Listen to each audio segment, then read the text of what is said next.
मेरी बाकी सब उंगलियां उस उंगली से जलती है। मेरी बाकी सब उंगलियां उस उंगली से जलती है जिस उंगली को पकड़कर मेरी बेटी चलती है। Hello friend, this is Anil Vishwakarma welcomes you in my YouTube video related to class 10th poem 2 fire and ice written by Robert Frost.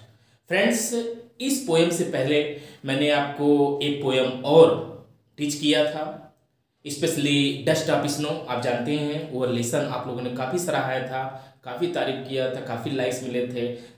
Then from the bottom of heart thanks a lot dear. तो आपका ज़्यादा समय लेते हुए friends आज का video start करते हैं। फ्रेंड्स, रॉबर्ट फ्रॉस्ट मैं आपको बता चुका हूँ one of the best poet हैं।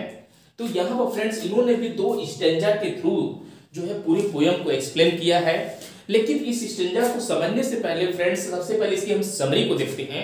विच समरी कुछ मैं और पॉइंट को कुछ एग्जांपल्स को जोड़ते जाऊंगा जिसकी वजह से ये पोएम बहुत ही आसान हो जाएगा। आप जानते हैं फ्रेंड्स पोएम की जो लाइंस होते हैं, स्टेंजा होते हैं, काफी एडवांस होते हैं, इस वजह से तुरंत अर्थ समझ में नहीं आता है। तो अपने को क्या करना है फ्रेंड्स, पहले समरी समझना है, उसके बाद स्टेंजा बाय स्टेंजा एक्सप्लेनेशन देखते हैं। Okay friends, fire and ice is a short poem by Robert Frost. मतलब रॉबर्ट फ्रॉस्ट जी ने एक शॉर्ट पोएम लिखा है fire and ice. Okay friends, in this poem the poet refers to 2 predictions of how the world will end. मतलब Robert Frost ने 2 ऐसी भविष्यवाणियां किया, 2 ऐसा प्रेडिक्शन किया है जिससे पता चलता है या उनके अकॉर्डिंग ऐसा लग रहा है कि इस दुनिया का जो अंत होगा 2 तरह से हो सकता है। मतलब दुनिया का नाश 2 तरह से होगा, ऐसा उन्होंने भविष्यवाणी किया इन 2 वेज। किस तरह से किया फ्रेंड्स, आइए देखते हैं। देखिए, सम से कुछ लोग कहते हैं, मतलब इन्होंने कुछ लोगों के बीच में क्या किया, जांच पड़ताल किया, इंस्पेक्शन किया, उसके बाद इनको यह जानकारी मिली। क्या? सम से it will and in fire, कि दुनिया का जो नाश है वो किसमें हो जाएगा, फायर में। एक दिन दुनिया आग की वजह से खत्म हो जाएगी, नष्ट हो जाएगी, पेरिश हो जाएगी। जबकि दूसरी तरफ बताया जा रहा है it will and in ice, माने दूसरा जो स्टेटमेंट है, दूसरा जो प्रेडिक्शन है, उसके हिसाब से दुनिया का जो अंत है वो आइस में होगा। पहला प्रेडिक्शन दुनिया का जो अंत है world will be and in fire. Second जो प्रेडिक्शन है world will be and in ice.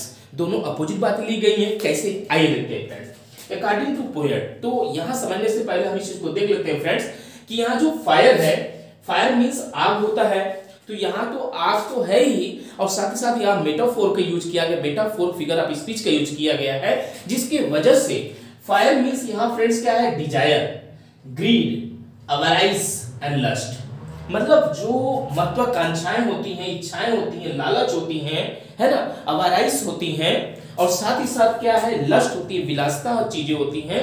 ये क्या करती हैं, इंसान को या एकदम पतन की तरफ ले जाती हैं। कैसे आई फ्रेंड देखते हैं।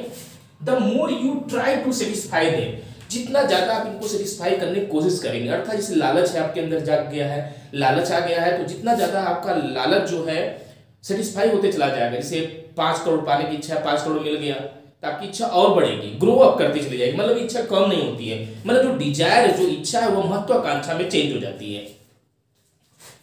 द मोर दे ग्रो, मतलब जितना ज्यादा आप इनको सेटिस्फाई करेंगे उतनी ज्यादा ये बढ़ती चली जाती हैं। ओके फ्रेंड्स, आगे देखते हैं। There is no end to it, है ना, मतलब ये जो महत्वाकांक्षा है, जो डिजायर है, जो फायर है, इसका कोई अंत नहीं होना है।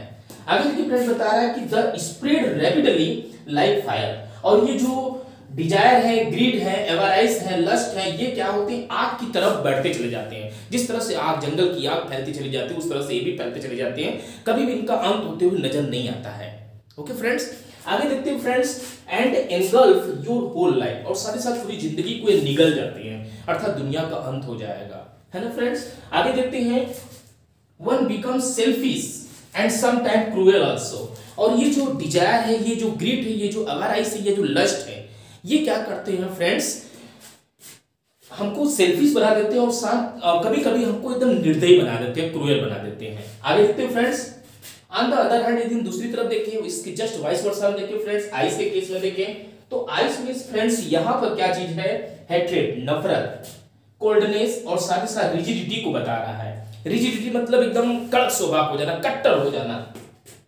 वन बिकम इनसेंसिटिव, मतलब जब तक मतलब ह्यूमैनिटी इंसान की खत्म हो जाती है वह इनसेंसिटिव हो जाता है फ्रेंड्स। और साथ ही साथ indifferent towards the feeling of other, मतलब दूसरों के प्रति, दूसरों की जो भावनाएं होती है उसका उसको कोई कदर ही नहीं होता है। वो बहुत ही स्ट्रिक्ट हो जाता है, बहुत ही कट्टर हो जाता है, इनडिफरेंट हो जाता है, ऐसा लगता ही नहीं कि वो मानव है। क्योंकि जब तक इंसान के अंदर ह्यूमैनिटी नहीं रहेगी तब तक वो ह्यूमन नहीं कहलाएगा। तो यहाँ ह्यूमैनिटी का नाश हो जाता है, अर्थात सृष्टि का नाश हो जाता है।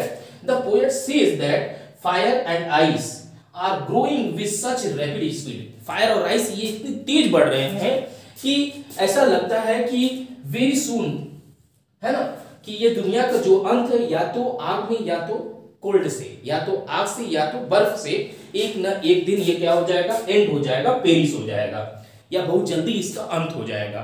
ओके फ्रेंड्स, देखिए फ्रेंड्स, इस चीज को अब मैं अपने तरफ से और एक्सप्लेन करने की कोशिश कर रहा हूं। जैसे सूर्य की रोशनी एकदम तेज होती चली जाए, हॉट और टू हॉट होती चली जाए, तो इतना ज्यादा गर्म हो जाएगा, लाइक फायर की तरह एकदम गर्म होती चली जाए, तो पूरी दुनिया झुलस जाएंगी, जो ग्लेशियर होंगे वो पिघलने लगेंगे, चारों तरफ हाहाकार मच जाएगा, पूरी सृष्टि का नाश हो जाएगा। और दूसरा आइस के रेफरेंस में देखते हैं, तो आइस के रेफरेंस कहना मतलब कोल्डनेस, यदि कोल्डनेस बढ़ती चली जाएगी तो इंसान ठिठुरेगा, जीव जंतु मरने लगेंगे, क्योंकि आपने पढ़ा है अति सर्वत्र वर्जते, न ज्यादा धूप अच्छी होती न ज्यादा ठंड अच्छी होती है, दोनों ही क्या होते हैं, नुकसानदायक होते हैं, अति सर्वत्र वर्जते फ्रेंड्स। और दूसरी तरह से देखिए फ्रेंड्स, फायर एंड आइस को यदि मैं डिजायर ग्रुप में देखूं, फायर को डिजायर ग्रुप में, और यहाँ पर हेट्रेड ग्रुप में देखूं किसको, आइस को, तो फ्रेंड्स हम ये पाते हैं, जैसे हम वर्ल्ड वार 1 को देख लें, वर्ल्ड वार 1 में क्या हुआ कि जर्मनी को युद्ध का सबसे बड़ा कारण बताया गया, you are only country, you are who is responsible for world war first. 1914 से 1918 तक 4 सालों तक महायुद्ध चला, महाविनाश हुआ, है ना, और अंततः लोगों ने, अंततः क्या हुआ, फाइनलाइज ये किया गया कि जर्मनी जो है इस युद्ध का, महायुद्ध का सबसे बड़ा कारण है। तो यहाँ पर जो विक्ट्रियस कंट्री थी वह एकदम आग की तरह, फायर की तरह आग बबूला हो गए थे, वो अपने आप को बहुत ज़्यादा सुपीरियर समझ रहे थे, और उस समय जर्मनी कुछ भी नहीं किया, वह आइस की तरह कोल्ड था। लेकिन 1939 में वह फिर से खड़ा हो गया, और 6 सालों तक महायुद्ध हुआ, वर्ल्ड वार 2। वहाँ पर फ्रेंड्स जर्मनी की तानाशाह संभाला हिटलर, एडोल्फ हिटलर, और उसकी स्थिति में, उसकी उपस्थिति में फिर महायुद्ध हुआ, महासंग्राम हुआ फ्रेंड्स। तो शुरू में तो जर्मनी क्या था, आइस की तरह था, बाद में हुआ फायर बन गया। तो कहने का मतलब ये है फ्रेंड्स ओवरऑल कि अति सर्वत्र वर्जते, मतलब बहुत ज्यादा हेट्रेड या बहुत ज्यादा क्या बोलना चाहिए, ग्रीड, दोनों ही विनाशकारक हैं, दोनों ही स्थिति में नुकसानदायक हैं, है ना, ये दुनिया का अंत कर सकते हैं, है ना। तो अंततः फ्रेंड्स मैं ये चाहता हूं कि स्टेंजा बाय स्टेंजा भी हम एक्सप्लेनेशन देख लें, हमारे लिए अच्छा रहेगा। सम से the world will and in fire, कुछ लोगों का ऐसा करना है कि दुनिया का अंत जो है आग में होगा। सम से इन आइस, और कुछ लोग बोलते हैं कि इस दुनिया का अंत आइस में होगा। From what I have tested of desire, I have tested of, from what I have tested of, मतलब अभी तक जो मैंने सीखा है, जाना है, Dzire I hold with those who favour fire, मतलब फायर की डिफरेंस बताया कि फायर में क्या होता है फ्रेंड, डिजायर होता है। ये डिजायर रूपी जो आग है ना, ये दुनिया का अंत कर देगी, अंततः अंत कर देगी।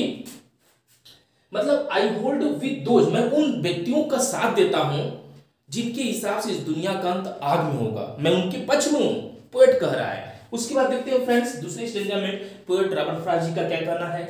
But if it had to perish twice, लेकिन इस दुनिया का दोबारा यदि होना हो, मान लीजिए एक बार अंत हो गया, फिर दोबारा इस दुनिया का यदि अंत होना है, तो I think I know enough of hate, तो मैं ये सोचता हूं, मेरे हिसाब से जो हेट है, जो हैट्रेड है, ओके फ्रेंड्स, हैट्रेड है, कोल्डनेस है, रिजिडिटी, ये भी दुनिया का नाश करने के लिए सफिशिएंट है, पर्याप्त है, सफाइस है।